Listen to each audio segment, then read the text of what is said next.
Welcome to another East Trade Winds presentation with Brent Edwards from Brent Canada Experiences. It's great to be with these Trade Winds group today. And what I'm so excited about is that we have so many people from other parts of the world who are joining us today.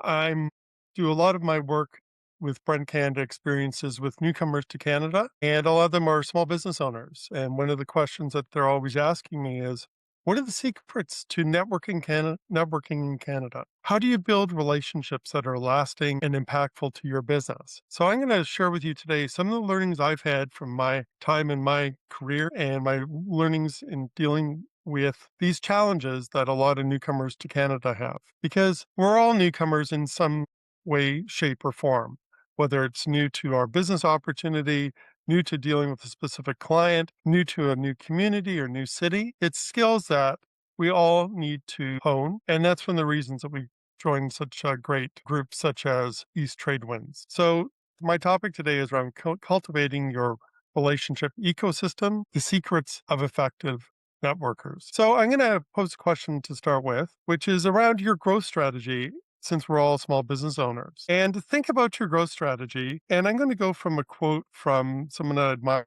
a lot. His name is Kinsley Aikens. He's the CEO and the founder of the Diaspora Institute in Dublin, Ireland. His question is, will your current network take you where you want to go and want to be in the next 5 years? So think about the connections that you have, the relationships with people, your business connections, your collaborators. Give some thought in terms of, is this network that you have today, is it diverse enough? Is it set up for success for you in terms of where you want to be in the next 5 years? One of the ways I got actually introduced to Kingsley is through a new networking group I recently joined, which is called Global Blue Nosers. It's actually for people who have a connection or love for Nova Scotia, where we have a family cottage. And the Irish are renowned for having spread out throughout the world, including my ancestors, and having to build relationships around the world. And Kingsley did this through representing the Irish government for many years in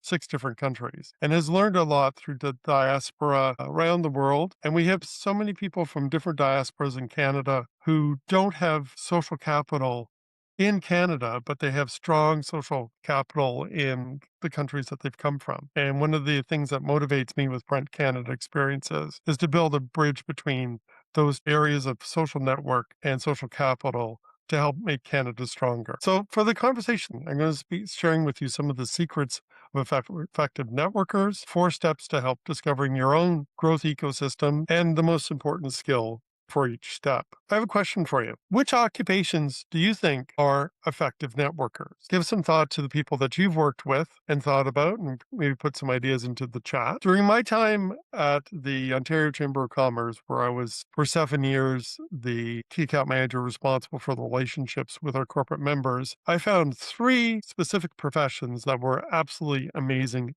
at networking. They were real estate agents, financial services professionals, and public affairs professionals. And the folks in public affairs, a lot of them had roles as stakeholder relations or lobbyists. So what is it about them that made them so effective? Well, they had diverse networks of connections. They were visible, they were engaged and consistent. They were active in their own professional development, and they had strong pipelines of projects and prospects. They'd each created their own relationship ecosystem. I'm also inspired by Ivan Meisner, who many of you will know is the founder of BNI. And what he said was that networking is not about hunting. It's about farming. It's about cultivating relationships. You'll be a better networker if you remember that. So I'm going to use that as a bit of a framework to share some of these secrets and suggestions on how you can be an even more successful networker than you already are. So what I'd encourage you to do, since we are in July and in this part of Southern Ontario, things are growing like weeds, but my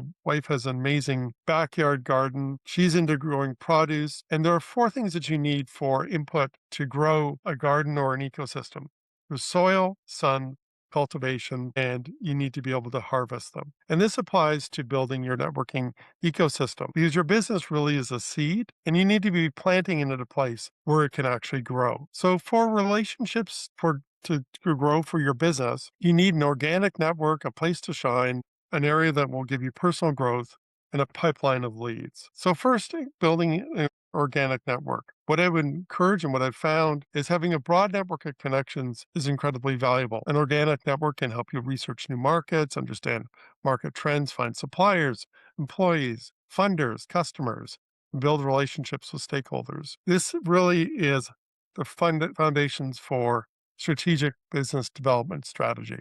You'll need all of those, regardless of if you're self employed or whether you have a team of people working in your business. Think about how diverse your network is geographically, by industry and sector, by the duration of the relationship, where you actually establish those connections from. Are those folks mostly in person or do you have online relationships? If you think about this like as a portfolio of investments, how diversified they are for market conditions. There's always new economic news coming, for good or for bad. And are you prepared for the next 5 years in terms of your portfolio of business relationships? Where are you finding your network? Across the world, there are chambers of commerce and boards of trade and business improvement areas, alumni associations. There are events with post-secondary institutions, trade shows, conventions, conferences, networking clubs like East Tradewinds. There's buying groups, professional associations, advocacy groups. How many of these are you actually taking advantage of to build and develop your network? A lot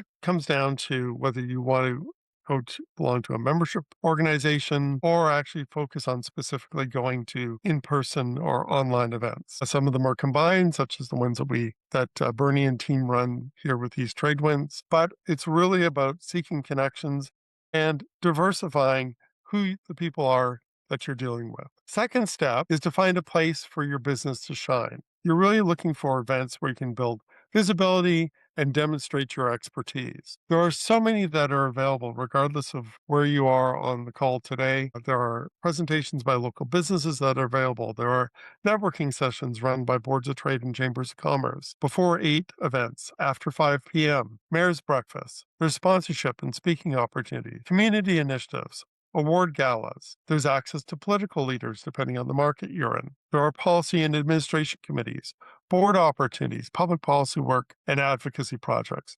There's a wealth of opportunities for you to showcase your business, showcase your commitment to your community, and show how that you're giving back. In terms of the event choices, there are other organizations such as consulates at different levels of government. There are ways to demonstrate your expertise, including podcasts, which we've highlighted today, opportunities to host a fireside chat, be a keynote speaker, be involved in a public consultation, get involved in a trade mission, sponsor a gala, be a TED Talk speaker, be part of a pitch competition, or judge a pitch competition. There's so much expertise, and there are so many groups and organizations that are looking for you as a small business owner to participate and share your expertise. The third step is to invest in your personal growth. A lot of us have chosen these trade winds as our group of choice in terms of personal growth. Some of us have also joined other networking groups to find this.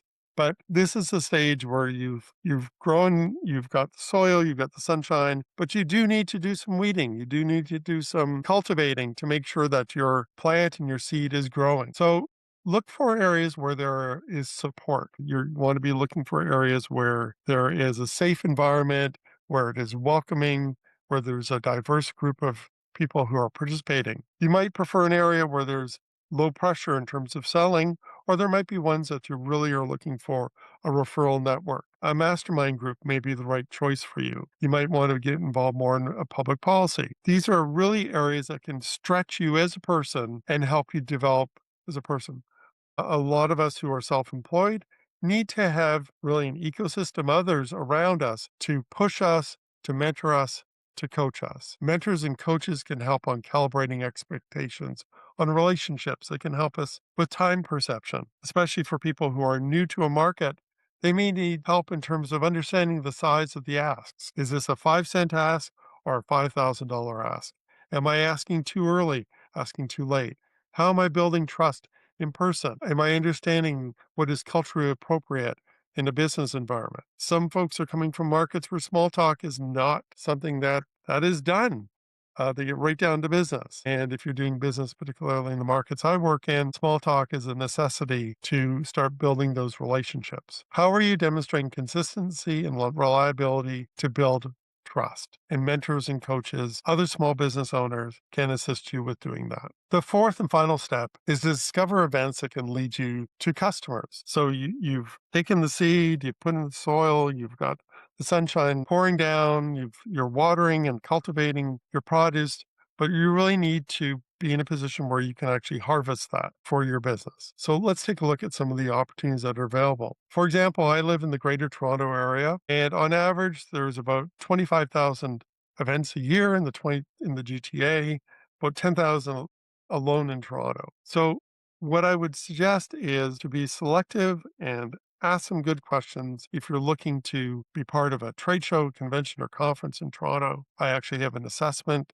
that I can share with you to help you make sure that you're prepared if you're investing resources and time, whether you're exhibiting at an event or coming as an attendee. If you look at some of the sample customer events, consider whether you are principally in a B2C organization or if your small business is mostly B2B. Are you mostly focused on products or services? This will determine the type of events that you want to be part of. If you're in B2C and you're looking for like retailers and distributors, you'll probably want something where you can demonstrate your track record of performance. It might be a marketplace. If you're in B2B, but you need to deal with retailers and distributors, references are really important, and trade shows might be the focus for you. If you, on the other hand, you're focused mostly on services, like a lot of the folks on the call today are, referrals for B2C. Referral networks might be really the area that you need to focus your energy on, where others who are more on the B2B side offering services are going to be looking for endorsements and being parts of associations, whether you're an advisor on a board of directors, would be really helpful for the type of business that you're building. Here's an example of several of the customer events in the GTA that I've been part of or have attended. Entrepreneurs is a group that has chapters throughout uh, Toronto, a lot of small business owners. The Greater Toronto area for folks who are from other markets is really the Las Vegas of Canada for trade shows, conferences, and conventions. So many of them come through Toronto or the area. So it's a great area to look at how you're participating, whether as a delegate or as an exhibitor. There are also other groups such as Lead Tribes, which is another group in the Greater Toronto area focused a lot on real estate agents and folks who are in the financial services industry, but also includes others. That's been very successful.